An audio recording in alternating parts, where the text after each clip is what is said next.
नमस्कार। मार्च 2010 में आगरा के दो प्रकाशकों चेतना प्रकाशन और कुमार पब्लिकेशन ने बुंदेलखंड विश्वविद्यालय झांसी के पाठ्यक्रम हेतु एक पुस्तक प्रकाशित की, जिसमें उन्होंने बहुविकल्पीय प्रश्नों में वीरांगना झलकारी बाई को नर्तकी की श्रेणी में शामिल कर उन्हें अपमानित करने का दुस्साहस किया।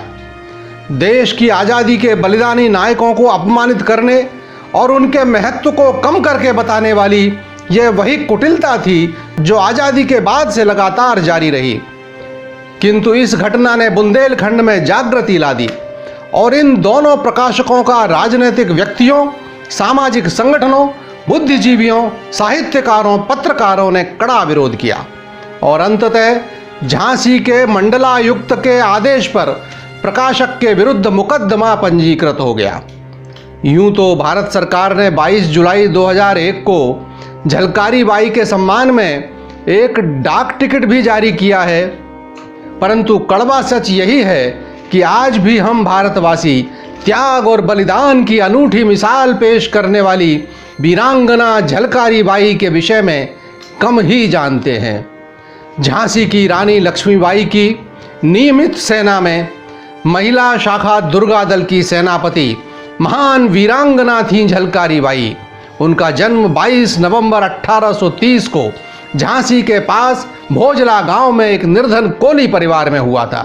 पिता सदोवर सिंह और जमुना देवी के घर में जन्मी झलकारी को कोई औपचारिक शिक्षा तो प्राप्त नहीं हो पाई, लेकिन उन्होंने घुड़सवारी और हथियारों का प्रयोग करने में महारत हासिल करके खुद को एक अच्छे योद्धा के रूप में विकसित कर लिया। उनकी बहादुरी ही झांसी की सेना के सिपाही पूरन कोरी से उनके विवाह का माध्यम बनी, जो अपनी वीरता के लिए पूरे झांसी में प्रसिद्ध था।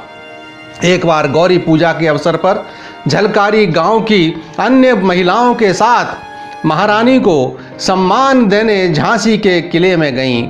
वहां रानी लक्ष्मीबाई उन्हें देखकर अवाक रह गईं, क्योंकि झलकारी बिल्कुल रानी लक्ष्मीबाई की तरह दिखती थीं। दोनों के रूप में अलौकिक समानता थी। अन्य महिलाओं से झलकारी की बहादुरी के किस्से सुनकर रानी लक्ष्मीबाई बहुत प्रभावित हुईं। रानी ने झलकारी को दुर्गा सेना में शामिल करने का आदेश दिया। झलकारी ने यहाँ अन्य महिलाओं के साथ बंदूक चलाना, तोप चलाना और तलवारबाजी का प्रशिक्षण लिया। यह वह समय था जब झांसी की सेना को किसी भी ब्रिटिश दुस्साहस का सामना करने के लिए मजबूत बनाया जा रहा था। चूंकि वे रानी लक्ष्मीबाई की हमशक्ल भी थीं, इस कारण शत्रु को धोखा देने के लिए वे रानी के वेश में भी युद्ध करती थीं। कहा जाता है कि झलकारी बाई के पति पूरन किले की रक्षा करते हुए शहीद हो गए, लेकिन झलकारी ने बजाय अपने पति की मृत्यु का शोक मनाने के ब्रिटिशों से बदला लेने का मार्ग चुना। जब किले का पतन निश्चित हो गया तो रानी के सेनापतियों और स्वयं झलकारी बाई ने उन्हें कुछ सैनिकों के साथ किला छोड़कर जाने की सलाह दी। योजनानुसार महारानी लक्ष्मीबाई एवं झलकारी दोनों पृथक पृथक द्वार से किले से बाहर निकलीं। झलकारी बाई ने ताम झाम अधिक पहन रखा था, जिस कारण शत्रु ने उन्हें ही रानी समझा और उन्हें ही घेरने का प्रयत्न किया। रानी अपने घोड़े पर बैठ अपने कुछ विश्वस्त सैनिकों के साथ झांसी से दूर निकल गईं। शत्रु सेना से घिरी झलकारी भयंकर युद्ध करने लगीं, किंतु अंततः घेर ली गईं। पकड़े जाने के बाद ब्रिटिश शिविर में पहुंचने पर उन्होंने चिल्लाकर कहा कि वो जनरल यूरोज से मिलना चाहती हैं। यूरोज और उसके सैनिक प्रसन्न थे कि न सिर्फ उन्होंने झांसी पर कब्जा कर लिया है, बल्कि जीवित रानी भी उनके कब्जे में है।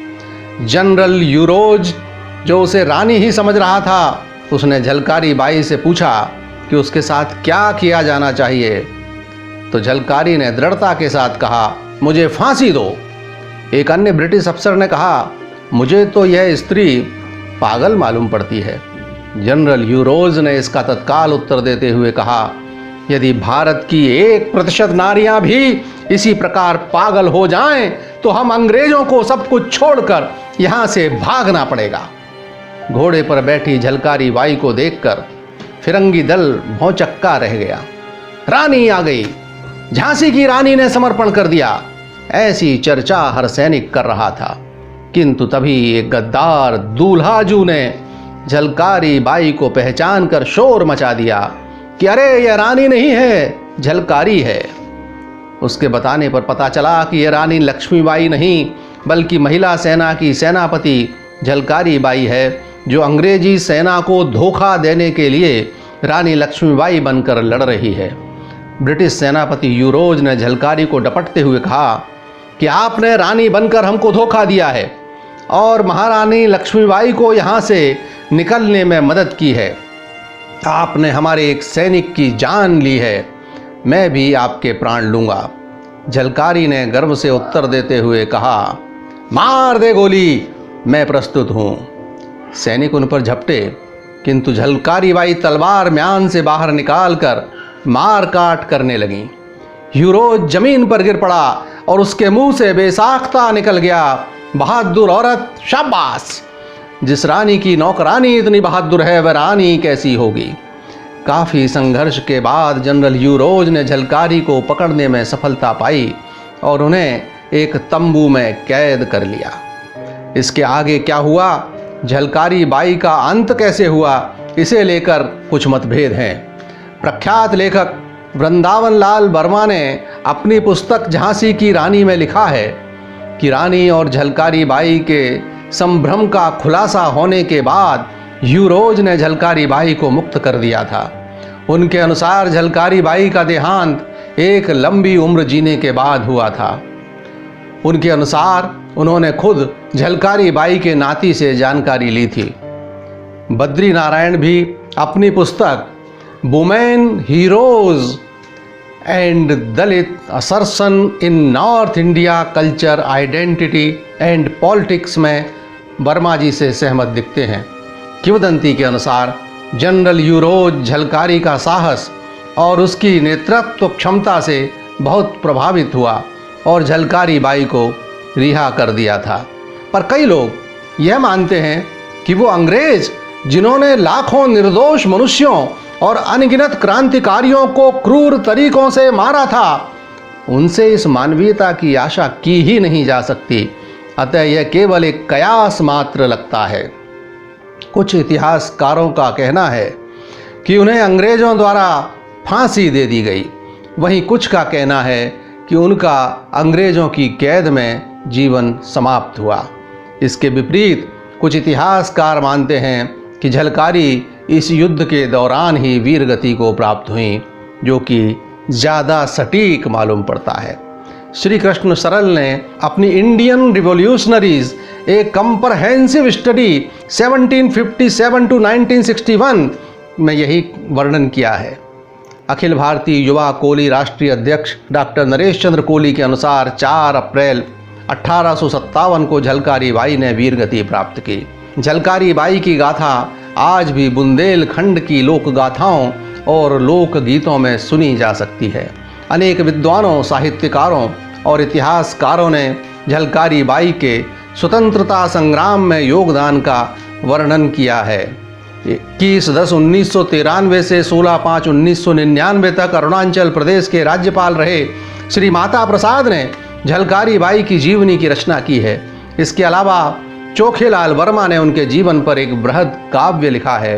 मोहनदास नेमिशराय ने उनकी जीवनी को पुस्तकाकार दिया है और भवानी शंकर विशारद ने उनके जीवन परिचय को लिपिबद्ध किया है।